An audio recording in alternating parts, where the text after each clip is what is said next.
দুষ্কৃতিকারীদের গ্রেপ্তারের দাবিতে অখিল ভারতীয় বিদ্যার্থী পরিষদের ছাত্রছাত্রীরা বিশালগড় থানা ঘেরাও করল। অখিল ভারতীয় বিদ্যার্থী পরিষদের জেলা সংযোজক শুভজিৎ রায় ও অখিল ভারতীয় বিদ্যার্থী পরিষদ বিশালগড় নগর শাখার সম্পাদক তমাল ভৌমিকের ওপর আক্রমণকারীদের দ্রুত গ্রেপ্তারের দাবিতে বিশালগড় থানা ঘেরাও করল অখিল ভারতীয় বিদ্যার্থী পরিষদের ছাত্রছাত্রীরা শুক্রবার বিকেলে।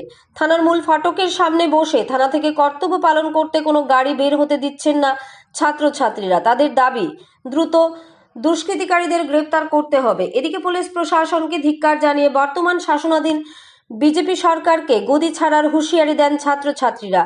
রাষ্ট্রীয় স্বয়ংসেবক সংঘের এই খণ্ড অখিল ভারতীয় বিদ্যার্থী পরিষদ বর্তমান বিজেপি সরকারকে গদি ছাড়া আর কথা শুনতে পেয়ে আটকে উঠল বিশালগড় বাজার ব্যবসায়ীরা। তীব্র উত্তেজনা ছড়িয়ে পড়ে বিশালগড় থানা চত্বর এলাকায়।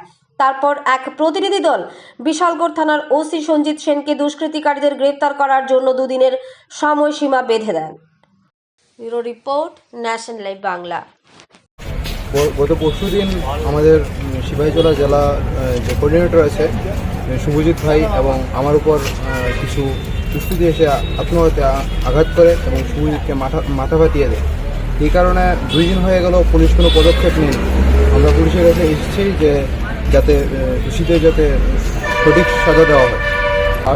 পুলিশ আশ্বাস দিয়েছে যে দুষ্কৃতিকারীদেরকে সঠিকভাবে সাজা দেবেন এবং উইদিন 14 ডেজ তারা ইনভেস্টিগেশন করছে।